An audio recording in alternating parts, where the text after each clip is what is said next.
About 3 months ago, after Donald Trump fired then FBI Director James Comey to derail an ongoing federal investigation, Sen. Richard Blumenthal Deacon was one of the Democrats raising concerns about the president's apparent obstruction of justice. That hardly came as a surprise. Blumenthal is a member of the Senate Judiciary Committee and a former prosecutor. The president, however, apparently saw the Connecticut senator on TV, and soon after launched a Twitter tantrum. Richie, Trump said, devised one of the greatest military frauds in U.S. history. The president went on and on, lambasting Blumenthal, saying the senator cried like a baby. This morning, Trump saw Blumenthal on television again, and threw the exact same tantrum. Interesting to watch Senator Richard Blumenthal of Connecticut talking about hoax Russian collusion when he was a phony Vietnam con artist. Never in U.S. history has anyone lied or defrauded voters like Senator Richard Blumenthal. He told stories about his Vietnam battles and conquests, how brave he was, and it was all a lie.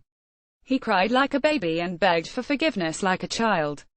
Now he judges collusion to the extent that reality still has any meaning. Trump is wrong.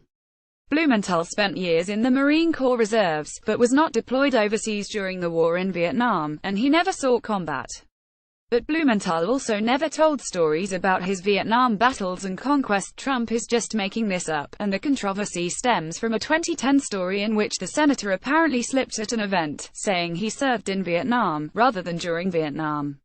He apologized for the mistake. What's more, this probably isn't subject Trump should dwell on. While Blumenthal was in the Marine Reserves, Trump was taking advantage of multiple deferments, thanks in part to a dubious foot injury. The Republican later said avoiding sexually transmitted diseases while dating was his personal Vietnam. But what struck me about this morning's presidential missives is Trump's reliance on classic bullying behavior. On a school playground, a bully will look for another child's perceived weakness and focus on little else. Maybe the target wears glasses. Maybe he or she is sensitive about weight or height. The merit of the attack doesn't matter. The bully only cares about its salience, zero in the vulnerability, and overcompensate for his or her own insecurities.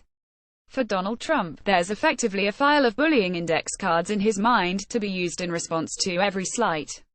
When he sees Richard Blumenthal, he pulls out the card and says, Vietnam. When he sees Sen. Elizabeth Warren D. Mass, he reaches into the file and says, Pocahontas. In January, reflecting on the plight of refugees, Senate Minority Leader Chuck Schumer D.N.Y. was briefly overcome with emotion. Trump responded by calling him Crying Chuck over and over again. For the president, this is vastly easier than thinking or dealing with the substance of arguments, which says far more about him than those he targets with knee-jerk attacks.